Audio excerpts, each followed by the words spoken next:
इससे पहले की कक्षा में हमने टिकट एल्बम पार्ट के अंतर्गत भाग 1 पढ़ा था। आज हम टिकट एल्बम पार्ट के अंतर्गत भाग 2 का अध्ययन करेंगे। तो इसके अंतर्गत आपको मैंने बताया था कि जब राजप्पा को सभी लोग चिढ़ाते हैं कि उसका एल्बम क्या है, पुराना है और वह अब क्या हो गया है, कूड़ा हो गया है, तो राजप्पा को बहुत ज़्यादा बुरा लगता है और एक दिन वह तय करता है कि वह नागार्जुन के घर जाए और अपना अपमान वो कब तक सहेगा, क्योंकि रोज़ रोज़ बच्चे उसको चिढ़ाते हैं उसके एल्बम को लेकर। अब वह सोचता है कि अगर नागार्जुन का एल्बम उसके हाथ लग जाए तो वह उसको उसके उसके टिकट ले लेगा और उसको अपना पुराना एल्बम जो है उसको ज़्यादा वह अच्छा बना लेगा। अब इसके आगे देखो, उस दिन शाम उसने जैसे तय कर लिया था वह नागार्जुन के घर गया। वह कोई कितना अपमान सहे, नागार्जुन के हाथ अचानक एक एल्बम लगा। बस यही ना, वह क्या जाने टिकट कैसे जमा किए जाते हैं, एक एक टिकट की क्या कीमत होती है, वह भला क्या समझे। सोचता होगा टिकट जितना बड़ा होगा वह उतना ही कीमती होगा, या फिर सोचता होगा बड़े देश का टिकट कीमती होगा, वह भला क्या समझे। क्योंकि बच्चों, जो राजप्पा होता है उसने अपने टिकट खुद अपनी मेहनत से जमा किए होते हैं और नागार्जुन को जो उसका एल्बम मिला होता है वह उसके मामा जी ने सिंगापुर से भिजवाया होता है। तो इसीलिए राजप्पा कहता है कि नागार्जुन को एल्बम का महत्व पता नहीं है। जो मेरा एल्बम है उसमें मैंने टिकट अपनी मेहनत से जमा करे हैं। कोई भी टिकट बड़े देश का होने से उसका महत्व ज़्यादा नहीं होता। टिकट अगर अलग अलग देश के हैं और खुद जमा किए गए हैं तो उनका महत्व होता है। और वह कहता है कि नागार्जुन को इसके बारे में कुछ भी पता नहीं। अब जिसके पास जितने भी फालतू टिकट हैं उन्हें टरका कर उससे अच्छे अच्छे टिकट झाड़ लेगा। कितनों को तो यूं ही उल्लू बनाया। कितनी चालबाजी करनी पड़ती है। नागार्जुन भला किस खेत की मूली है। अब जो राजप्पा होता है वह क्या सोचता है कि मैंने कितने बच्चों को मूर्ख बना के उनसे टिकट लिए थे और कितने बच्चों को मैंने क्या करा था, बेवकूफ़ बनाया। तो क्या मैं नागार्जुन को बेवकूफ़ नहीं बना सकता। तो यहाँ पे लिखा गया है कि खेत की मूली का अर्थ होता है महत्वहीन वस्तु। तो नागार्जुन को वो कहता है, नागार्जुन क्या है, कोई इतने महत्व बड़ा बड़ा आदमी नहीं है जिसको मैं बुद्धू नहीं बना सकता। इससे पहले मैंने और बच्चों को भी बुद्धू बनाकर उनसे टिकट लिए थे। अब जैसा कि राजप्पा ने तय किया होता है कि वह नागार्जुन के घर जाएगा और एक दिन वह नागार्जुन के घर पहुंचकर ऊपर गया, ताकि वह अक्सर आया जाया करता था, सो किसी ने उसे नहीं टोका। ऊपर पहुंचकर वह नागार्जुन की मेज के पास पड़ी कुर्सी पर बैठ गया। कुछ देर बाद नागार्जुन की बहन कामाक्षी ऊपर आई। भैया शहर गया है। अरे हाँ, तुमने भैया का एल्बम देखा, उसने पूछा। हूँ, राजप्पा को कहने में हेकड़ी हो रही थी। वह अकड़ रहा था। वह सुंदर एल्बम है ना, सुना है स्कूल भर में किसी के पास इतना बड़ा एल्बम नहीं है। तुमसे किसने कहा? भैया ने। वह कुड़ गया।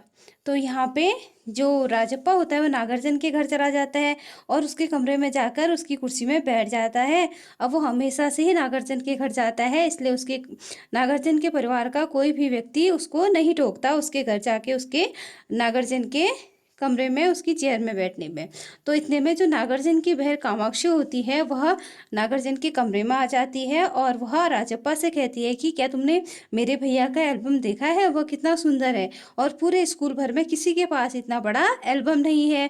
अब राजप्पा ये बातें सुनता है, एक तो पहले से ही गुस्सा किया होता है और पहले से वो क्या होता है, कूड़ा होता है, अर्थात वह ईर्ष्या कर रहा होता है। तो यह सुनकर उसको ज़्यादा ही बुरा बुरा लगता है। अब उसके आगे कामाक्षी कहती है कि मेरे भाई के जैसा एल्बम किसी के पास भी नहीं है। इस पे जवाब देते हुए राजप्पा कहता है, बड़े से क्या मतलब है, आकार में बड़ा हुआ तो एल्बम बड़ा हो गया। उसकी चिड़चिड़ाहट साफ थी। अब जो राजप्पा होता है, राजप्पा चिढ़ते हुए कहता है कि यह बड़ा होने से कोई एल्बम ज़्यादा अच्छा होता है क्या क्या उसके। अब उसको उसकी बातों से पता चल रहा था कि वो क्या हो रहा है, बहुत ज़्यादा गुस्से में है। अब जो कामाक्षी है कुछ देर वहीं रही और फिर थोड़ी देर के बाद वह नीचे चली जाती है। राजप्पा मेज पर बिखरी किताबों को टटोलने लगा। अचानक उसका हाथ दराज के ताले से टकराया। उसने ताले को खींच कर देखा, बंद था। क्यों न उसे खोलकर देख लिया जाए, और मेज पर उसकी चाबी उसने ढूंढ ली। अब जो कुछ देर के बाद ऐसे बातचीत होने के बाद जो कामाक्षी है वह वहां से चली जाती है, लेकिन राजप्पा नागार्जुन के कमरे में ही बैठा रहता है और वह उसके जो दराज होता है, कबर्ड होता है, उससे वह ताले को ढूंढता रहता है। तो ताले से उसका हाथ टकराता है और कुछ देर में उसको चाबी भी मिल जाती है और वह क्या करता है, नागार्जुन का एल्बम निकालने का प्रयास करता है। जाता है। अब सीढ़ियों के पास जाके वो धीरे से झाँक के देखता है, फिर जल्दी में दराज खोलता है। अब एल्बम ऊपर ही रखा होता है। अब वह पहला पृष्ठ खोलता है, उन वाक्यों को फिर दोहराता है जो वाक्य उसमें लिखे रहते हैं कि यह एल्बम मेरा है, जो इस एल्बम को चुराएगा वह बेशर्म होगा। और जब तक घास हरी है, कमल लाल, सूरज जब तक पूर्व से उगे पश्चिम में छिपे, उस अनंत काल के लिए यह एल्बम मेरा है। वह इन वाक्यों को दोबारा एक बार धीरे से वह इन वाक्यों को पढ़ लेता है। अब उसके बाद जब वो जैसे ही नागार्जुन का एल्बम चोरी करने वाला होता है तो उसके मन में बहुत ज़्यादा, उसको मन ही मन ग्लानि होती है, उसको बहुत ज़्यादा बुरा भी लगता है। अब वह क्या करता है, चुपचाप से एल्बम को कमीज के नीचे छिपा देता है और दराज को बंद करता है और नीचे नागार्जुन के कमरे से बाहर निकलते सीढ़ियों से निकलते हुए अपनी घर की ओर वह भाग जाता है। वह नागार्जुन का एल्बम चुरा लेता है। अब घर जाकर जो राजप्पा होता है सीधा पुस्तक को अपनी अलमारी के पास रखता है और पीछे की ओर उसके एल्बम को, नागार्जुन के एल्बम को छिपा देता है और बाहर आकर देखता है। अब उसको डर के मारे उसका पूरा शरीर क्या होता है, जलने लगता है, उसका गला सूख रहा होता है और उसका चेहरा तमतमाने लगता है पूरी तरह। ऐसा लगता है कि वो बहुत ज़्यादा क्या है, डरा हुआ है। अब रात के समय 8 बजे जो अप्पू होता है, जो नागार्जुन और राजप्पा की क्लास का एक बच्चा होता है, वो आता है और हाव पाँव मिला के पूरी तरह वह कहानी सुनाता है। वह राजप्पा से कहता है कि क्या तुमने सुना है, नागार्जुन का एल्बम खो गया है। हम दोनों शहर गए हुए थे, लौटकर देखा तो एल्बम गायब था। अब जो राजप्पा था उसको तो सब कुछ पता था क्योंकि एल्बम उसी ने चुराया होता है। अब वो क्या हो जाता है, बिल्कुल चुप रहता है। उसने अप्पू को किसी तरह से वो बातों में उसको टाल देता है और उसे उसके जाते ही झट से कमरे का दरवाजा वो क्या कर देता है, बंद कर देता है और अलमारी से नागार्जुन के एल्बम को निकालता है और फिर उसको छिपा देता है। डर था कोई उसे देख नहीं ले। अब वो डरा हुआ भी होता है क्योंकि उसने चोरी की होती है। वह क्या करता है, एल्बम को जल्दी से दोबारा एक बार देखे और छिपा लेता है। अब रात को खाना नहीं खाता है और पेट माँ से बोलता है कि मेरा पेट भरा है।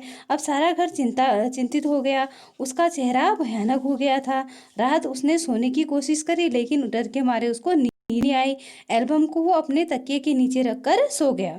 अब सुबह अप्पू दोबारा आता है राजप्पा के पास और राजप्पा तब भी बिस्तर पर बैठा होता है। अप्पू सुबह नागार्जुन के घर होकर गया। कल तुम गए थे ना, अप्पू ने राजप्पा से पूछा कि कल तो तुम नागार्जुन के घर गए थे। राजप्पा की सांस जैसे ऊपर उठ रही थी, नीचे ही नहीं जा रही थी। वो डर रहा था। उसने सिर हिला दिया, जिस तरह चाहे सोच लो, और कहने लगे कि तुम जो चाहो सोच लो। और अप्पू कहता है कि कामाक्षी ने कहा था कि हमारे जाने के बाद खाली तुम ही वहाँ पर गए थे। अब राजप्पा कहता है समझते देर नहीं लगी कि वह सब उस पर शक कर रहे हैं। अब राजप्पा समझ जाता है कि सभी लोग उस पर ही शक कर रहे हैं। कल रात से नागार्जुन लगातार रोए जा रहा है। अब जो नागार्जुन होता है उसका एल्बम चोरी हो गया, यह सोच सोच के वो बार बार रो रहा है, ऐसा अप्पू बताता है राजप्पा को। अब उसके पापा, जो नागार्जुन के पापा होते हैं, वो उनको पुलिस को खबर देते हैं। अप्पू ने फिर कहा। अब राजप्पा फिर भी चुप रहता है सारी बात सुन के। उसके पापा डीएसपी के दफ्तर में ही काम करते हैं, बस वह पलक झपकते ही पुलिस की फौज हाजिर हो जाएगी। अप्पू जैसे आग में घी डाल रहा होता है। अब अप्पू राजप्पा को बार बार डराता है, कहता है कि नागार्जुन के पापा तो डीएसपी के ऑफिस में काम करते हैं और वो जल्दी से उसके एल्बम को कैसे न कैसे ढूंढ लेंगे। अब यह तो भला हुआ कि अप्पू का कोई भाई उसे ढूंढता हुआ आ गया। अब थोड़ी देर के बाद अप्पू को कोई बुलाने आ जाता है और अप्पू अपने घर चला जाता है। अब राजप्पा के पापा दफ्तर से ले गए। बाहर का किवाड़ राजप्पा ने बंद किया। अभी तक बिस्तर पर बैठा था और आधा घंटा गुजर गया था, वो उसी तरह देर तक बिस्तर पर बैठा ही रहा। तभी उसने क्या करा, अपनी जो कुंडी थी उसको क्या करा, उसको खटकाया। पुलिस राजप्पा बुदबुदाया। भीतर साकल लगी थी, अंदर क्या हुई थी, एक कुंडी लगी थी। दरवाजा खटखटाने की आवाज़ देर हो गई। राजप्पा ने तकिए के नीचे एल्बम को उठाया और ऊपर भागा। अलमारी के पीछे फिर उसे छिपा दिया। पुलिस ने अगर तलाश ली तो पकड़ा जाएगा। एल्बम को कमीज के नीचे छिपाकर वह नीचे गया और दरवाज़ा अब भी बज रहा था। अब दरवाज़ा कोई पीट रहा था बाहर से, तो राजप्पा को लगा कि शायद पुलिस आई है। कौन? अरे दरवाज़ा क्यों नहीं खोला, अम्मा भीतर से चिल्लाई। अब वहाँ पे उसकी अम्मा राजप्पा को बुला रही थी। राजप्पा सोच रहा था कि बाहर कोई पुलिस आई है जो उसको एल्बम चुराने के उसमें उसको सजा देगी। अब थोड़ी देर के बाद अम्मा खुद ही वहाँ से चली गई, क्योंकि राजप्पा उनको आवाज़ नहीं दे रहा था। अब देखो राजप्पा जो है वो पिछवाड़े की ओर भागा, पीछे के दरवाजे की ओर। जल्दी से वह बाथरूम में घुसकर उसने दरवाज़ा बंद कर दिया, क्योंकि वो क्या था, बहुत ज़्यादा डर गया था। अम्मा ने अंगीठी पर गर्म पानी की दंगची चढ़ा दी, उसे एल्बम की अंगीठी में डाल दिया। एल्बम जलने लगा। कितने प्यारे टिकट थे। राजप्पा की आंखों में आंसू आ गए। अब राजप्पा ने डर के मारे जो नागार्जुन का एल्बम था उसको क्या कर दिया, जला दिया। और तभी अम्मा की आवाज़ आई, जल्दी से आ। तो नागार्जुन उसे ढूंढता हुआ आया। फिर नागार्जुन भी राजप्पा के घर पर पहुंच गया। राजप्पा ने निगाह उतारी और गीला तौलिया लपेटकर बाहर आया, कपड़े बदलते हुए ऊपर गया। नागार्जुन कुर्सी पर बैठा था, राजप्पा के घर आया था। उसे देखते ही बोला कि मेरा एल्बम तो खो गया। तो जो नागार्जुन होता है वह राजप्पा से कहता है कि मेरा एल्बम खो गया, और वह बहुत ज़्यादा क्या होता है, तब भी दुखी होता है। कहाँ रखा था तुमने? राजप्पा ने सब कुछ चुप रहते हुए, सब कुछ जानते हुए भी उसने क्या किया, अभिनय किया, नाटक किया। और उससे बोलता है नागार्जुन से कि तुमने कहाँ रखा था अपना एल्बम? शायद दराज में, शहर में। लौटा तो गायब। मैंने उसको अपने कबर्ड में रखा था। जब मैं शहर गया था, तो जब मैं शहर से आया तो मेरा एल्बम वहाँ पे नहीं था। अब जो नागार्जुन था अभी भी इतना दुखी था कि उसकी आंखों से आंसू आ रहे थे। और राजप्पा ने उससे चेहरा बचाकर अपनी आंखें क्या कर ली, पोंछ ली, क्योंकि राजप्पा को भी मन ही मन बहुत ज़्यादा बुरा लग रहा था। अब जो नागार्जुन है वो रोज बार बार रोए जा रहा था। राजप्पा ने उसे चुप कराते हुए कहा कि अब मत रो। और राजप्पा झट नीचे उतर गया, झट नीचे आया, और 1 मिनट में उसने नागार्जुन के सामने था और उसके हाथ में एल्बम था। अब जो राजप्पा है जल्दी से नीचे गया और अपना एल्बम लेके आया और नागार्जुन को देने लगा। लो, यह मेरा एल्बम, ये मेरा एल्बम ले लो और तुम इसको रख लो। मजाक नहीं कर रहा हूँ, सच में कह रहा हूँ। राजप्पा नागार्जुन से कहता है कि तुम मेरा एल्बम ले लो, मैं मजाक नहीं कर रहा हूँ, सच में कह रहा हूँ। बदला ले रहे हो यार? नागार्जुन ने यकीन नहीं हुआ। तो नागार्जुन को राजप्पा की बात पे यकीन नहीं हुआ। उसने कहा, क्या तुम मेरे से बदला ले रही हो या मेरी मजाक उड़ा रहे हो? तो राजप्पा कहता है, नहीं नहीं, सचमुच मैं तुमको अपना एल्बम दे रहा हूँ। और राजप्पा अपना एल्बम भला उसे क्यों दे रहा है, कैसा चमत्कार है? अब नागार्जुन को यकीन नहीं हुआ कि आखिर जो राजप्पा है मुझे अपना एल्बम क्यों दे रहा है। और बार वह कह रहा है कि इस एल्बम को ले जाओ। और जो राजप्पा होता है उसका गला भरा आता है, वह बहुत ज़्यादा अंदर से दुखी होता है और उसको अपने किए पे बहुत ज़्यादा पछतावा होता है। ठीक है, मैं इसे रख लेता हूँ। नागार्जुन कहता है कि ठीक है, मैं इसे रख लेता हूँ, और तुम क्या करोगे? तो राजप्पा कहता है कि मुझे एल्बम नहीं चाहिए। क्यों, तुम्हें एक भी टिकट नहीं चाहिए? तो नागार्जुन होता है और राजप्पा से कहता है, क्या तुमने इतनी मेहनत से टिकट जमा किए हैं, तो तुम्हें इनमें से एक भी टिकट नहीं चाहिए? तो राजप्पा जवाब देते हुए कहता है, नहीं, मुझे नहीं चाहिए। रोता क्यों है यार? फिर वह रोने लग गया। ले, इस एल्बम को तू ही रख ले, इतनी मेहनत की है तूने। नागार्जुन कहता है, एल्बम को तुम ही रख लो, तुमने इसको बहुत मेहनत से बनाया है, नहीं तुम रख लो। तो राजप्पा उससे कहता है कि नहीं, तुम इसे रख लो और यहाँ से चले जाओ। वह चीखता रहता है और जोर जोर से रोने लगता है, राजप्पा उसको एल्बम देते हुए नागार्जुन को। अब नागार्जुन की समझ में कुछ नहीं आता है और वह उसका एल्बम लेके नीचे उतर जाता है, और कमीज से अपने आंखों के आंसू पोंछता हुआ राजप्पा भी नागार्जुन के पीछे पीछे आ जाता है। अब दोनों साथ साथ दरवाजे तक आते हैं, और नागार्जुन उसको बहुत कहता है कि तुम्हारा बहुत बहुत धन्यवाद, अब मैं अपने घर जा रहा हूँ। सुनो राजू। तो राजप्पा अचानक से नागार्जुन से कहता है कि सुनो।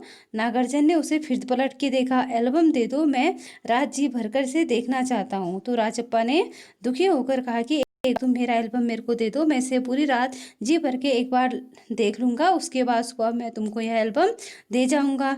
ठीक है। नागार्जुन ने उसे एल्बम लौटा दी और वह वहाँ से चला दिया। अब राजप्पा वापस ऊपर आता है अपने कमरे में, और कमरे का दरवाज़ा बंद कर लेता है और अपने एल्बम को छाती से लगाकर जोर जोर से रोने लगता है, क्योंकि उसने वह एल्बम बहुत ज़्यादा मेहनत से तैयार किया होता है, और वह एल्बम वह अब नागार्जुन को दे रहा है। तो आज के लिए इतना ही। धन्यवाद।